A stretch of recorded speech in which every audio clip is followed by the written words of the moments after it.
بسم اللہ الرحمن الرحیم۔ السلام علیکم خواتین و حضرات۔ قرآن مجید رمضان المبارک میں نازل ہوا اور پہلی وحی کے ساتھ رسول اللہ صلی اللہ علیہ وآلہ وسلم نے اپنی نبوت کا اعلان فرمایا، اور یوں رمضان المبارک مسلمان قوم کے اور اس امت کے ظہور کا، اس کے اعلان کا، اور اپنے ہاں مروجہ اصطلاح کے مطابق کہا جا سکتا ہے کہ اس امت کی ولادت کا مہینہ ہے، جس دن یہ امت اس دنیا کے اندر باقی اقوام سے ممتاز ہو کے لا الہ الا اللہ اور محمد الرسول اللہ کے اصول کے اوپر ممتاز ہوئی، الگ ہوئی، اپنے الگ تشخص کے ساتھ کھڑی ہوئی۔ اور اس مہینے کی یہ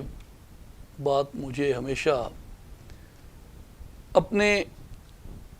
جنم کی یاد دلاتی ہے، اور اس کے ساتھ اس مہینے میں ہی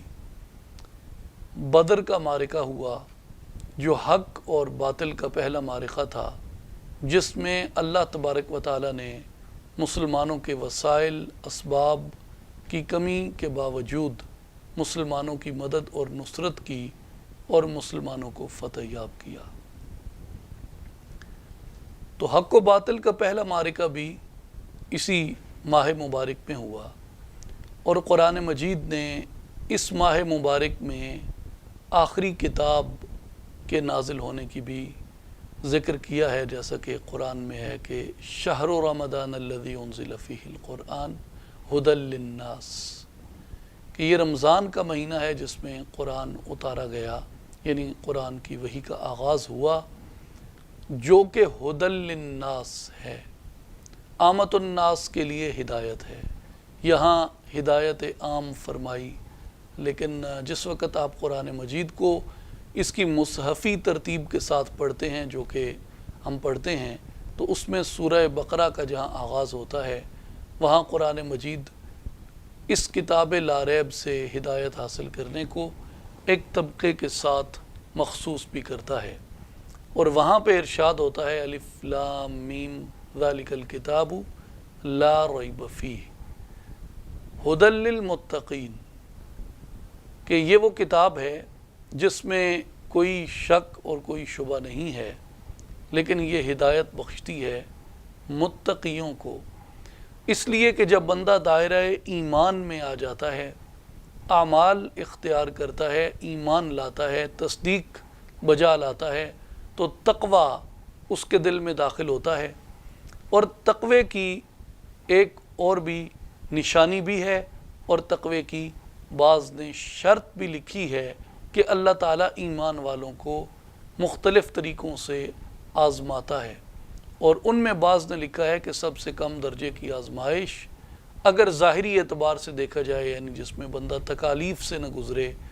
ظاہری مشکلات سے نہ گزرے، جہاد سے نہ گزرے، بھوک سے نہ گزرے، لوگوں کی طرف سے سختی اور جبر کی کیفیت سے نہ گزرے، جیسے ایک بستی میں اکثریت کفار اور مشرکین کی ہے، اور وہ سبھی دولت مند ہیں، اور اس بستی میں ایک گھرانہ غریب نادار لوگوں کا ہے، لیکن وہ لا الہ الا اللہ محمد الرسول اللہ کی گواہی پڑھ کے مسلمان ہو جاتے ہیں اور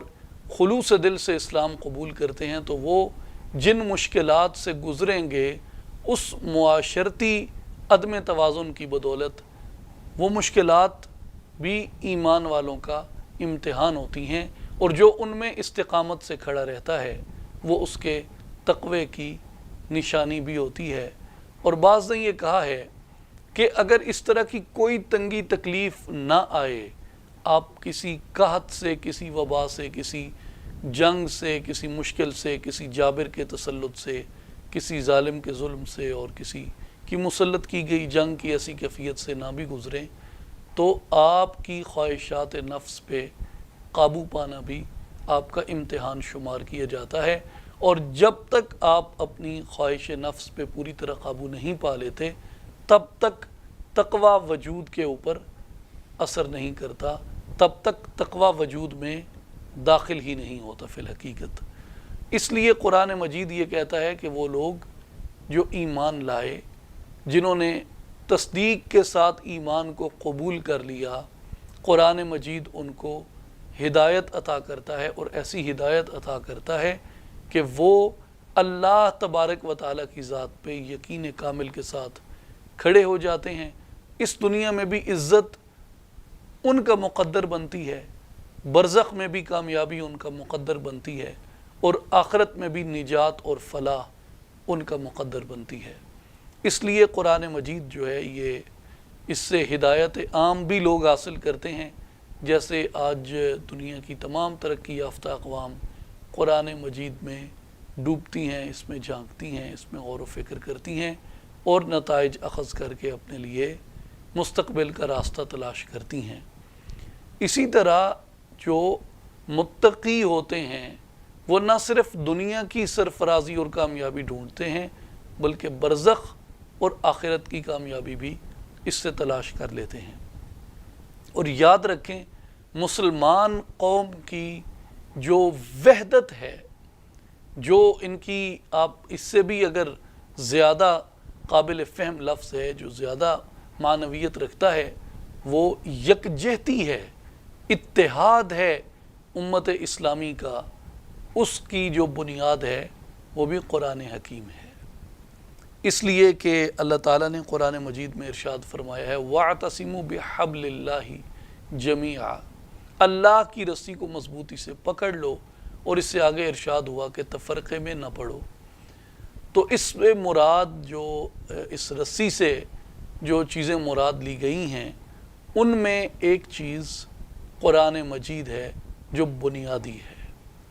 اگر یہ امت قرآن پہ جمع ہو جائے تو اس امت کے اندر یکجہتی اور اتفاق ہو سکتا ہے، اس لیے کہ رسول اللہ صلی اللہ علیہ وآلہ وسلم نے اس قرآن کے اوپر اپنے غلاموں کو، اپنے امتیوں کو، اپنے کلمہ گوؤں کو، اپنے صحابہ اور صحابیات کو جمع کیا۔ یہ قرآن تھا جس کے احکامات ان کے دلوں کو جلا بخشتے تھے۔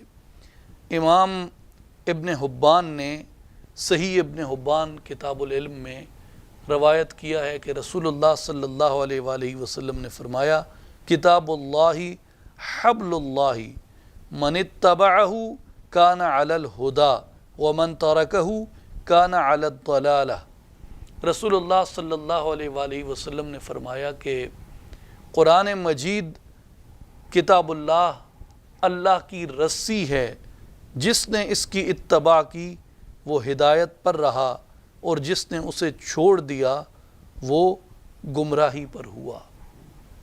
اس لیے قرآن مجید ہدایت اور گمراہی کا معیار ہے، قرآن مجید ہدایت اور گمراہی کا منہج ہے۔ تو ہمیں یہ بات ذہن میں رکھنی چاہیے کہ ہم 1000 علوم حاصل کر لیں، 1000 کتب کا مطالعہ کر لیں، لیکن اگر ہمارے پاس کتاب کی تائید نہیں ہے، ہم موافق کتاب نہیں ہیں بلکہ مخالف کتاب ہیں، ہم عقل کی 1000 دلیلیں تراش لیں، ہم نہ تو اہل ہدایت ہو سکتے ہیں نہ اہل نجات ہو سکتے ہیں۔ اہل ہدایت اور اہل نجات وہی ہیں جنہوں نے قرآن کی رسی کو مضبوطی سے تھام رکھا ہے، قرآن کی رسی کو مضبوطی سے پکڑ رکھا ہے۔ یہ ساری گفتگو ایک مقدمہ ہے اس مختصر بات کا جو علامہ محمد اقبال رحمۃ اللہ علیہ نے کہی ہے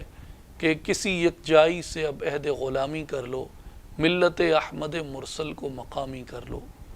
تو وہ جو یکجائی اس امت کے اندر پیدا ہو سکتی ہے اور ملت احمد مرسل صلی اللہ علیہ وآلہ وسلم کی جو صحیح آنرشپ مومن کے وجود میں پیدا ہو سکتی ہے، وہ صرف قرآن کے فیض سے اور رسول اللہ صلی اللہ علیہ وآلہ وسلم کی اطاعت، اتباع اور محبت کے فیض سے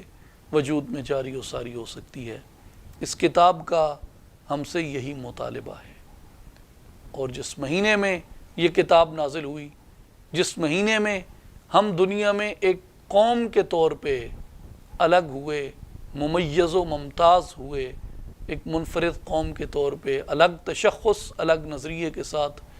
کھڑے ہوئے وہ یہی مہینہ ہے،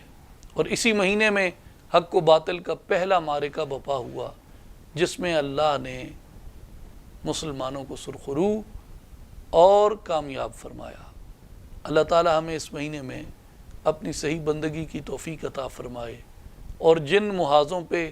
امت اسلامی کے وہ لوگ جو اللہ کے لیے کھڑے ہیں، اللہ ان کے پاؤں کو استقامت عطا کرے اور ان کو فتح و نصرت سے سرفراز فرمائے۔ بہت شکریہ۔